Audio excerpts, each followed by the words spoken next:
So मित्रांनो बघा, आपला problem number 4.20. We are given the position of particle that is r is equal to 3t into I cap minus 2t square J cap plus 4 into K cap metre.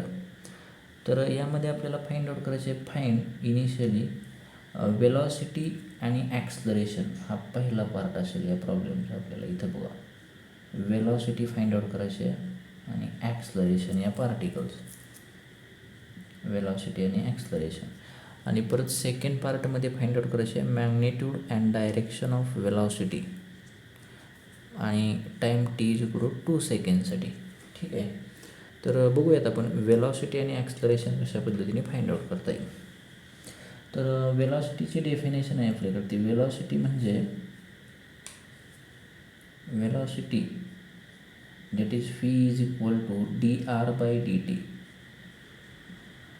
म्हणजे हा जो position vector दिला आहे त्याचं जर differentiation घेत असेल आपण, दॅट इज d/dt ऑफ आरची व्हॅल्यू मी इथं लिहितो आहे, it is 3t into I cap minus 2t square into j cap plus 4k कॅपचं डिफरन्शिएशन घ्यायचं विथ रिस्पेक्ट टू टीला.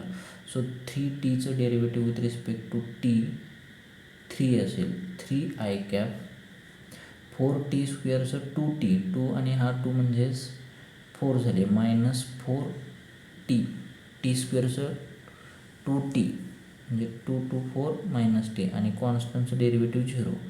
तर ही भेटली पहा आपली velocity, v is equal to, equation 1 बोलतो मी. सिमिलरली याचं जर डिफरन्शिएशन मी परत घेतलं होतं आपल्याला मिळेल ॲक्सलरेशन. ठीक आहे, तर इथं हा याचं डिफरन्शिएशन विथ रिस्पेक्ट टू टीसाठी म्हणजे हे 0 असेल आणि मायनस 4tचं derivative that is minus 4 into j cap, हे भेटेल acceleration of particle, equation number 2. हा झाला आपला part first, that is velocity आणि ॲक्सलरेशन. आता सेकंड पार्टमध्ये आपल्याला फाइंड आउट करायचे आहे पहा वेलॉसिटी म्हणजे magnitude and direction of velocity at t equal to 2 सेकंडसाठी. मग वेलॉसिटी फाइंड आउट करूयात आपण फर्स्ट ऑफ ऑल.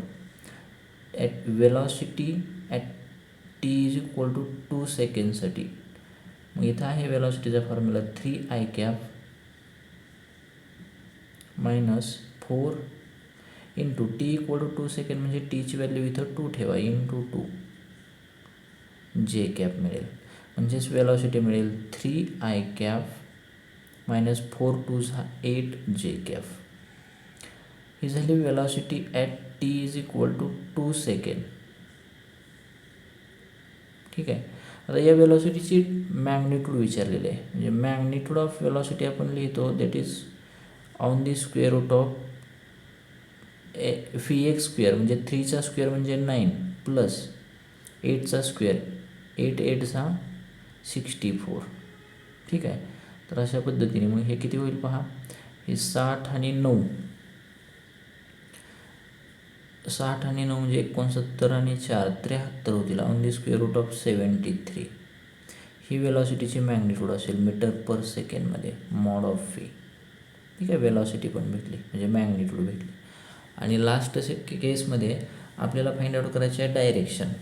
मग डायरेक्शन फाइंड आउट करण्यासाठी कोणाची डायरेक्शन, तर वेलॉसिटीची. तर अलॉंग एक्स म्हणजे फी एक्स 3 आहे, फी वाय 8 असेल, तर यांची डायरेक्शन्स बघूयात. आता फी एक्स म्हणजे एक्सच्या अलॉंग वेलॉसिटीचा कंपोनंट हा असेल पहा, फी एक्स.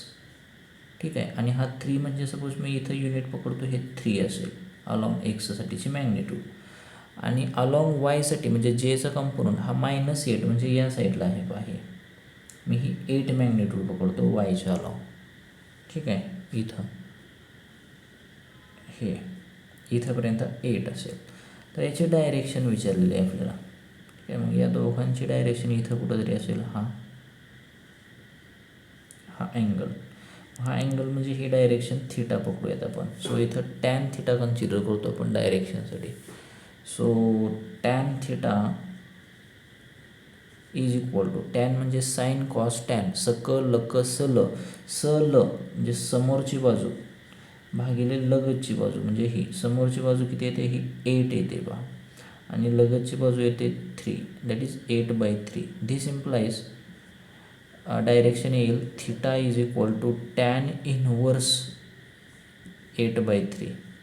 8/3चं कॅल्क्युलेशन्स करा, त्याचं टॅन इनवर्स लॉग टेबलमध्ये पाहता येईल आणि ती तुमची डायरेक्शन असेल. तर अशा पद्धतीनं हा प्रॉब्लेम नंबर 4.20 आपण सॉल्व करू शकतो. ठीक आहे. नाउ नेक्स्ट प्रॉब्लेम बघा 4.21. A particle starts from origin at t equal to 0 second with velocity of 10 J cap metre per second. म्हणजे आपल्याला पार्टिकलची वेलॉसिटी दिलेली आहे. Velocity u is equal to initial velocity बोलूयात आपण 10 जे कॅप, ठीक आहे, metre पर second given क्वांटिटीमध्ये. ठीक आहे. आणि इनिशियलीच त्याच वेळेचा time t is equal to दिलेला आहे 5 initial time t is equal to 0 दिलेला आहे. पुढं काय बोलतात, moves in XY plane with acceleration. हां, ही एक क्वांटिटी दिलेली आहे आपल्याला. Acceleration a is equal to पहा किती दिलेलं आहे 8I calf plus 2J calf.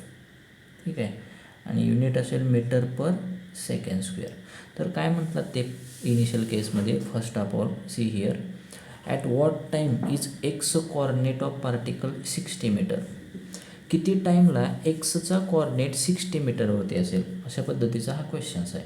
At what time X coordinate of particle 60 metre, ह्या इन्फॉर्मेशन्सवरून विचारलेलं आहे. तर आपण काय करू शकतो, आपल्याला माहीत आहे सेकंड कायनेमॅटिकल इक्वेशन. काय आहे सेकंड कायनेमॅटिकल